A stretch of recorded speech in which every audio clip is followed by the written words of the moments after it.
말세의 특징이 많지만 그 중에 하나는 사람들이 부모를 거역하며 감사하지 않는 것입니다. 이런 시대 속에서 성경은 변함없이 우리에게 말합니다. 내 부모를 공경하라. 오전에는 부모님의 초점을 맞추어서 말했는데 오후에는 우리의 신앙생활 전반에 걸쳐서 말씀드리려고 합니다.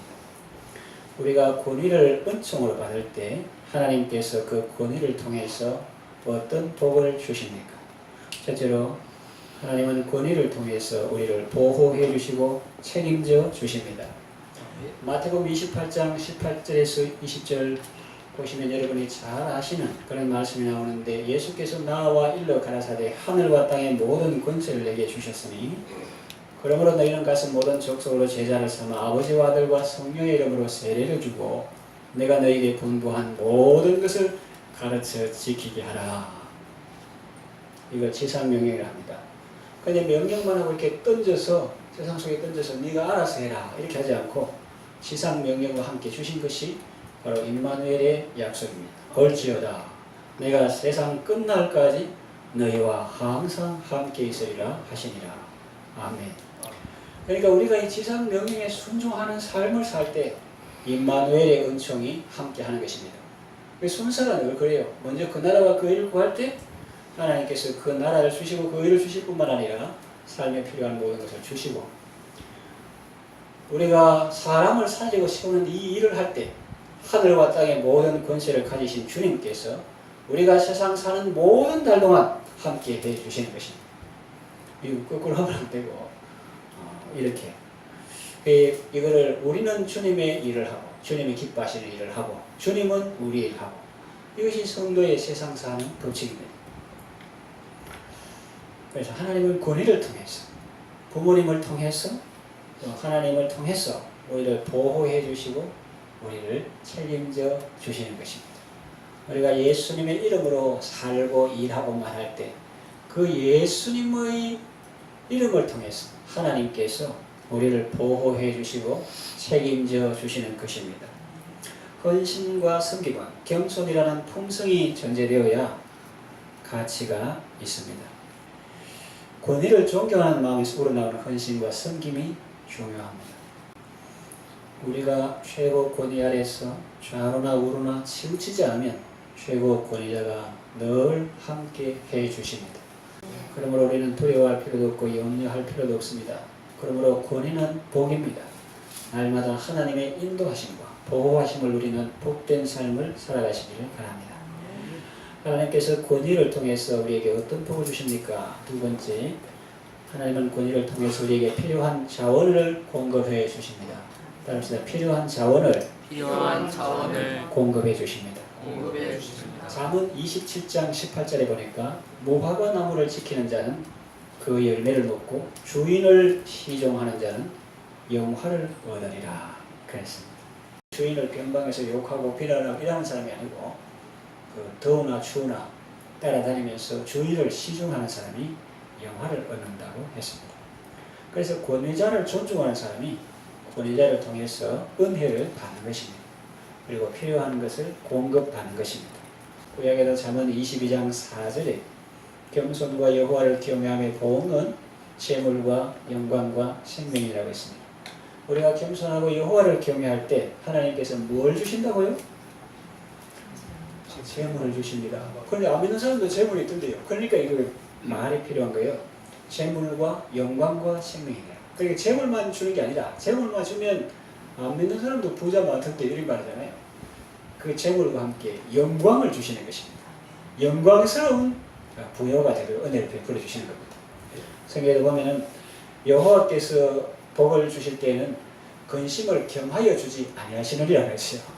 하나님께서 복을 주실 때는 근심을 겸하여 주지 않고 그러니까 재물과 영광과 그 다음에 또 뭡니까? 생명.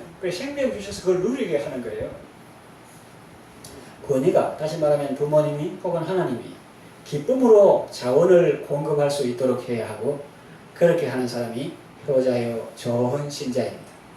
부모님이 기쁨으로 제가 뭐 열심히 하려고 하는데 뭐 있는 거 없는 거 다 해주고 싶고 또 자존심 상할까 싶어가지고 아주 조심스럽게 하면서도 이렇게 기쁨으로 자원을 공급할 수 있도록 하는 그런 사람이 부모에게는 효자이고 하나님 앞에는 좋은 신자인 것입니다. 그런데 울거나 때를 써서 공급받는 것은 탈취하는 것입니다.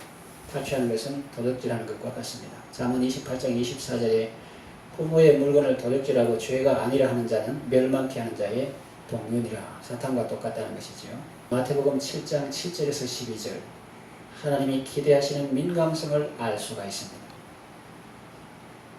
내가 악한 자라도 자녀에게 좋은 것을 줄 알거든 하물며 하늘에 계신 내 아버지를 보느냐. 하나님 우리의 작은 신음에도 응답하시는 분이십니다. 아이가 잘못 구하면 더 좋은 것으로 바꿔줍니다. 유익되게 해줍니다. 9절에서 11절 하나님은 부모보다 민감하신 분입니다. 부모가 내게 잘해주기를 바람같이 너도 하나님 앞에 민감하라. 엄마에게 민감하라. 하나님의 바람은 율법과 선지자를 통해서 다 말했는데 너희들은 내가 너희들에게 바라는 것에 대해서는 둔감하면서 너희들이 바라는 것에 대해서는 그렇게 민감하냐. 이거는 하나님 제게 민감하게 반응해 주세요 하면서 행동은 내게 대해서 그렇게 무감각하냐. 하나님이 이렇게 말씀하시는으로써 우리가 의에 대해서 민감하도록 훈련시키십니다. 그 사람의 진정한 필요를 채워줄 수 있는 민감성을 훈련시키십니다. 사람들이 하나님에 대해 민감하지 않으니 자기 충동에 민감한 것입니다. 우리가 권위 아래 있을 때 권위자가 우리의 필요에 민감하게 반응해 주십니다. 오늘 하루를 살 때도 앞으로 일주일을 살 때도 우리가 권위 아래 있을 때, 즉 내 마음대로 아무데나 가지 말고 왕이신 주님을 모시고 주님이 기뻐하시는 말을 하고 그렇게 우리의 행동과 습관이 권위 아래에 있을 때 권위자께서 우리의 필요에 민감하게 반응해 주십니다. 우리는 자녀에게 부모에게 드리는 것이 영광이라는 것을 가르쳐야 합니다. 그리고 우리 자신도 하나님께 드리는 것이 영광이라는 것을 알고 기쁨으로 공경해야 합니다. 기쁨으로 주님을 섬기고 하나님께 필요한 자원을 공급받는 복된 성도의 삶이 되시길 바랍니다. 세 번째, 권위를 통해서 주시는 은총은 하나님은 권위를 통해서 우리에게 권위를 이양하십니다. 포지션뿐만 아니라 결정권을 이양하십니다. 주님은 순종하는 자에게 모든 것을 주십니다. 잠언 27장 18절에 자기 주인을 섬기는 자는 영화를 얻는다고 했죠. 여호수아는 모세를 존경하면서 옆에서 잘 섬겼습니다. 민수기 15장 28절, 신명기 1장 38절, 여호수아 1장 1절 모세의 시종, 눈의 아들 여호수아. 그러니까 옆에서 잘 섬겼다는 거죠. 하나님은 이렇게 순종하는 자에게 권위를 이양하셨습니다. 예수님은 어떻습니까? 예수님도 요한복음 5장 27절에 인자됨으로 말미암아 심판하는 권세를 주셨다고 했습니다. 하나님이신 예수님이 인자가 되셨습니다. 이 낮아짐은 우리 인간으로는 감지불능입니다. 예수님이 인자됨으로 말미암아 우리는 하나님의 아들들이 될 수 있었고 하나님께서는 예수님에게 심판하는 권세를 주셨습니다. 그러므로 섬김으로 얻지 않는 권세는 모두 반역입니다. 부모는 자녀가 어떤 일을 할 때 결정권을 줍니까? 순종할 때. 때를 써서 얻는 것은 방종입니다. 타락입니다. 저주입니다. 자유는 생명과 같습니다. 청소년들이요, 여러분의 자유는 자유입니까? 방종입니까? 그 자유는 어디서 온 것이며 어떻게 온 것입니까? 베드로전서 5장 5절에서 7절 하나님은 겸손한 자들에게 은혜를 주십니다. 하나님의 능하신 손 아래서 겸손하십시오. 때가 되면 하나님께서 높여 주십니다. 겸손이 입증되면 하나님께서 높여 주십니다. 하나님 나라를 상수하게 하시고 10고을 5고을 다스리게 하십니다. 이 말씀을 마치겠습니다. 사람들은 말로는 하나님을 섬긴다지만 행동으로는 배척하는 경우가 많습니다. 예수님은 전도자들을 보내시면서 말씀했습니다. 너희를 영접하는 것은 나를 영접하는 것이요 나를 영접하는 것은 나 보내신 이를 영접하는 것이다. 유대인들의 실수가 뭡니까? 하나님을 섬긴다고 하면서 그 하나님이 보내신 예수님은 배척하고 죽인 데 있습니다. 오늘날 교만한 교인들의 실수가 무엇입니까? 예수님은 섬긴다고 하면서 예수님이 보내시고 세우신 종은 무시하고 배척하는 데 있습니다. 여러분, 성도의 권위는 어디에 있습니까? 목사에게 순종하고 협력하는 데 있습니다. 그리고 목사의 권위는 어디에 있습니까? 하나님께 순종하는 데 있습니다. 우리 모두는 하나님께서 각자에게 세워주신 권위를 잘 공경해야 합니다. 그것이 바로 신앙이요 하나님을 잘 섬기는 것입니다. 하나님께서는 겸손한 자에게 은혜를 베푸십니다. 순종하는 자녀에게 모든 것을 주십니다. 순종하는 자녀에게 보호해 주시고 공급해 주시고 모든 것을 그 자녀에게 맡기는 것입니다. 권위는 은총입니다. 권위는 복입니다. 하나님께서 우리에게 주신 권위를 통해서 하나님의 은혜와 복을 누리는 여러분 다 되시기를 바랍니다.